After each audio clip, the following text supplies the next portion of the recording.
Bapa yang bersemai dan kerajaan surga yang boleh kami kenal di dalam nama Tuhan Yesus Kristus. Pada pagi yang cerah sebelum kami mengadakan aktivitas lain, kami utamakan Engkau.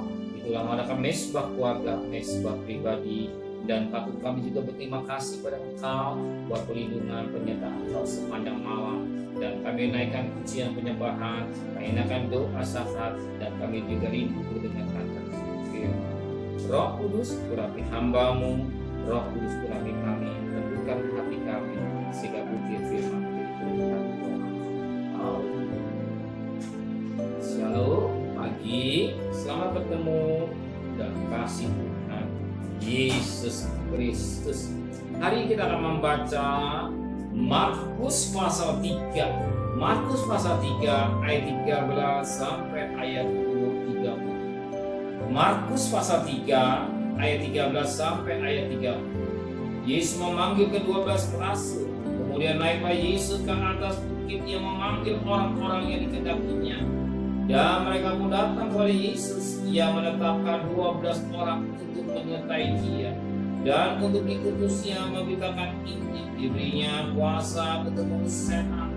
Ke-12 orang yang ditetapkannya itu ialah Simon yang diberinya nama Petrus, Yakobus anak Zebedeus dan Yohanes saudara Yakobus. Yang keduanya diberinya nama Boanerges yang berarti anak-anak guru. Selanjutnya Andreas, Filipus, Bartolomeus, Matius, Thomas, Yakobus anak Alfius, Tadeus, Simon orang Zelot, dan Yudas Iskariot yang mengkhianati Yesus. Kemudian Yesus masuk ke sebuah rumah, maka datanglah orang banyak berkumpul pula sehingga makan pun mereka tidak dapat. Waktu kaum keluarganya mendengar hal itu, mereka datang hendak mengambil Yesus, sebab kata mereka dia tidak waras lagi. Dan ahli Taurat yang datang dari Yerusalem berkata dia akan Beelzebul dan dengan penghulu setan yang mengusir setan. Yesus memanggil mereka lalu berkata kepada mereka dalam perumpamaan bagaimana itu dapat mengusir iblis. Kalau suatu kerajaan terpecah-pecah, kerajaan itu tidak dapat bertahan. Dan jika suatu rumah tangga terpecah-pecah, rumah tangga itu tidak dapat bertahan. Demikian juga kalau iblis berserontak melawan dirinya sendiri, dan kalau ia terbagi-bagi, ia tak dapat bertahan, melainkan sudahlah ia tiba kesudahnya. Tapi tidak seorang pun dapat memasuki rumah seorang yang kuat untuk merampas harta bendanya apabila tidak ikatnya dahulu orang kuat itu. Sesudah itu hari barulah dapat ia menampok rumah itu.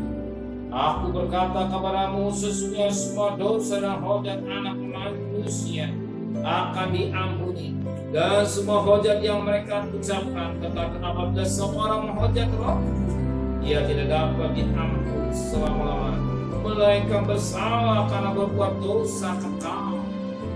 Ia berkata demikian karena mereka katakan bahwa ia kerasukan roh jahat. Kita perhatikan mutiara yang indah pada pagi hari. Kita perhatikan pada ayat yang kedua. Dan jika suatu rumah tangga terpecah-pecah, rumah tangga itu tidak dapat bertahan. Rumah tangga yang terpecah-pecah. Ada rumah tangga gereja, ada juga rumah tangga salah menikah suami istri, dan rumah tangga istimewa dalam keluarga. Suami istri harus bersatu. Maka suami disebut kepala, istri ada tubuh. Bagaimana kalau kepala jalan sendiri, tubuh jalan sendiri, aneh. Atau kepala ada di bawah, tubuh di atas, aneh. Tapi firman Tuhan katakan, rumah tangga tetap harus bersatu. Sekalipun suami ada kekurangan, istri ada kekurangan, atau sekalipun ada sesuatu yang terbaik, disitulah letak rahasia rumah tangga yang indah. Suami bisa mengampuni kekurangan istri bisa mengampuni kekurangan suami. Maka rumah tangga otomatis akan tetap bersatu. Apa satukan Allah tidak bisa dipecahkan. Tapi kalau dipecah, rumah tangga tidak bersatu. Anak-anak rela, anak-anak tidak bisa menikmati kebahagiaan rumah tangga. Suami istri, rumah tangga, suami istri bersatu. Kepala dan tubuh jadi satu, rumah tangga itu kuat dan pasti berkat Allah. Sedang berikan di Tuhan, satu kepala dan tubuh bersatu. suami dan istri bersama. Amin. Tidak lagi berbicara rezeki amin. Benar Bapak di surga, kita berpikir rumah tangga yang kenal bersama, kepala dan bersama, bagi dan segi Bapak bersama, tetap bersama sekalipun ada goncang, angin hujan, tetap bersama. Kita bisa memampuni sayang kami bisa memampuni suami kami dan rumah tangga bahagia, dengan sesuatu. Oh Tuhan, sucikan hati dan pikiran kami sehingga kami mengalami keluarga yang bahagia, keluarga yang kembalikan kami besok pagi dalam tubuh yang sehat dengan tidak kurang satu apapun. Berkati Bapak Presiden, Wakil Presiden, para menteri, para gubernur, para bupati, para wali kota, para camat, para lurah, para RW, para RT, para medis, para relawan, para TNI, para Polri, bahkan mereka bisnisman yang juga memberkati mereka. Terima kasih Bapak, biarlah kasih tetap melimpah, ekonomi bangsa kami dipulihkan, dan melalui COVID yang melandai, yang meninggal semakin habis, yang sakit semakin habis, tapi yang sembuh semakin baik.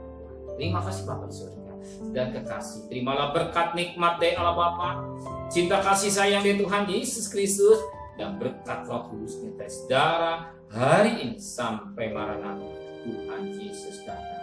Yang cinta Dia katakan amin. Tuhan memberkati.